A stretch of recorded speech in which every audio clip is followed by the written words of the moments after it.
Hey guys, Adam here at DirectionTrader.com.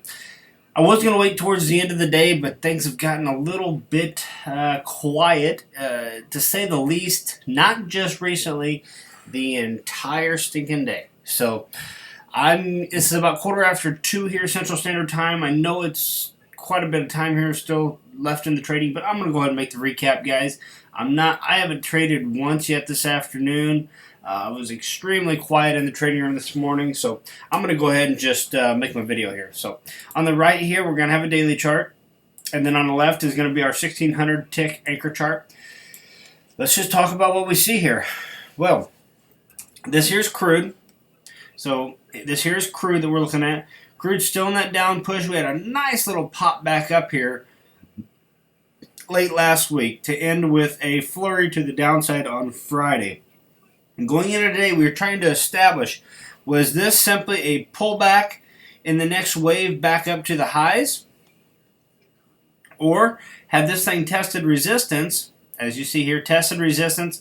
We closed down on Thursday just to continue selling on Friday. So, or was this thing a hit of resistance here, a drop, and then looking for more follow through?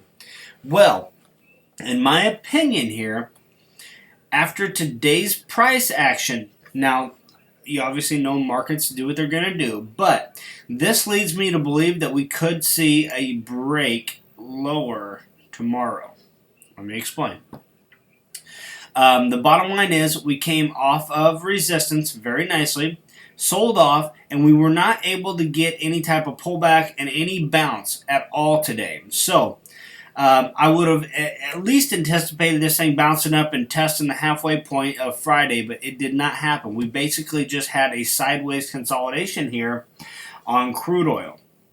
So a lot of times we talk about in the room, if you get a big day and then a pause, you should see follow through. Whether that's to the upside or downside, that's a very common behavior. Anytime you get a big down day and then a pop back up, usually you'll get at least a pause or a pop back up. Pop back up means you could have a little double bottom and a pop right through. Anytime you get a consolidation like this, 80% of the time, most often you are going to get some follow through. So, with that being said, coming off of a major level, this isn't coming out of nowhere, this is actually coming off a major level, get a little bit of a pause, and then I would fully anticipate this going ahead and selling off. So, going into tomorrow, any selling pressure that we get, I am going to be encouraging people in the trading room to look to the short side. I personally will be looking to short in the trading room tomorrow if we can get some selling pressure. If this thing wants to do this number and wants to pop back up here, I'm going to need to get above today's highs. I'm going to need to get above today's highs and have a very good flurry to the upside in order for me to get long, okay? So 80% of me is telling me to get short. 20% says, well, if it gets above the previous day's highs and you have a nice aggressive anchor leg. What I mean by aggressive anchor leg is a nice pop here. Look what's happened today, guys. Look at this. Beautiful pop to the upside. Back to the downside, flurry to the downside. Pop to the upside, we are pausing here, but obviously things are dead. But as you see here, we had an early morning flurry, just got smacked right back to the downside by the seller. So it's going to need to be a very strong anchor leg to the upside, above today's highs, and then even then I will manage fairly aggressively if we do get that trade. So I got a little bit of a short bias going on tomorrow on crude. Stock index futures. Here's the S&P, guys. Here's the S&P. Let's just see here. Here's the S&P. Okay. So over here you see the daily chart. We had that drop here. Today we talked a lot about these indexes. Anyways, you got this range here. It popped up. It sold off. Popped right back up. Sold right back off. What's this thing going to do? Is this starting to roll over on a daily chart? That's what the discussion was today. We were looking for this thing last week to see about a big down day, seeing if it wanted to pull back up or continue on shorter here. As you see, the big bottoming tail candle here led to a doji and then a pop back up. Very typical price pattern. But now, going into tomorrow, if we get up above today's highs, I'm looking to trade it back up to the swing highs. Absolutely no shorting for me in this area. Okay? Not until we get up towards the higher end of that. Anything below today's highs, I got to watch out because we have a lot of slop here. Lots of slop here. This is a daily chart, and these are very common. 8, 21, 50 period moving averages. Anytime you have all the moving averages stuck sideways, very, very dangerous. Look back here. Sideways moving averages, sideways moving averages, sideways moving averages. What happened to the market? Slop and chop. Okay, so a very, very indecisive market if we get down below today's highs tomorrow. So I will be watching for that halfway point. Take today's lows to today's highs. Probably going to be a little bit cautious and not trade in that upper half. If we start to break down below the halfway point, I'm bearish. Pretty straightforward, right, guys? Pretty straightforward. Above the highs, trade it up towards the resistance. Be a little bit cautious there in the upper half of today's trading range. Below that, look for shorting opportunities.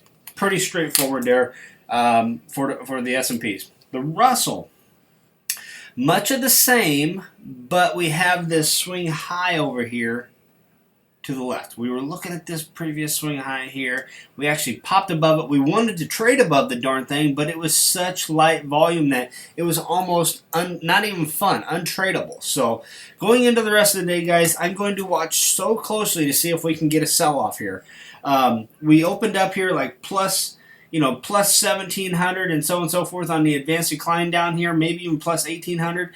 We got as far down as plus 1200, which is not that bullish. It's bullish, but not crazy aggressive bullish, especially with these markets up, 1.5%, somewhere in that range here, 1.5% on some of these markets. So if we can get a fade into the last half hour here, last 40, oh, sorry, I didn't mean to do that. If we can get a fade in these markets,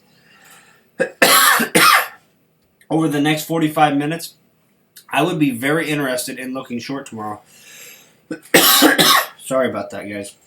But as you've seen today, we need to get below halfway point. Take today's range on the S&P, the Russell, whatever it is, get down below that halfway point. On the Russell, we want to get down below this previous swing high.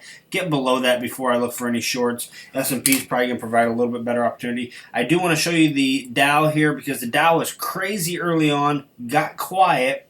But the Dow here, if it gets down like the S&P, it gets down below its halfway point of today's bar, we definitely are open. We got below the moving averages. We're ready to start selling, seeing this thing starting to roll over here towards the downside. So hope this helps, guys. I know it's just an update here. We're not giving any details, really, of what we're doing in the trading room, but yet what we just now talk about, what we talk about every night in these videos, usually comes up in our morning plan every single day. So every day we come in at 8 o'clock in the morning, we start talking about the markets, start talking about the daily bars, and it's pretty much a lot of what's happened here, unless there's some huge move overnight. So we talk a lot about, these recaps, and then we put together that game plan. So going into tomorrow, if we open up somewhere between, on the indexes, between today's highs and that midpoint, you already know what our game plan is going to be for tomorrow.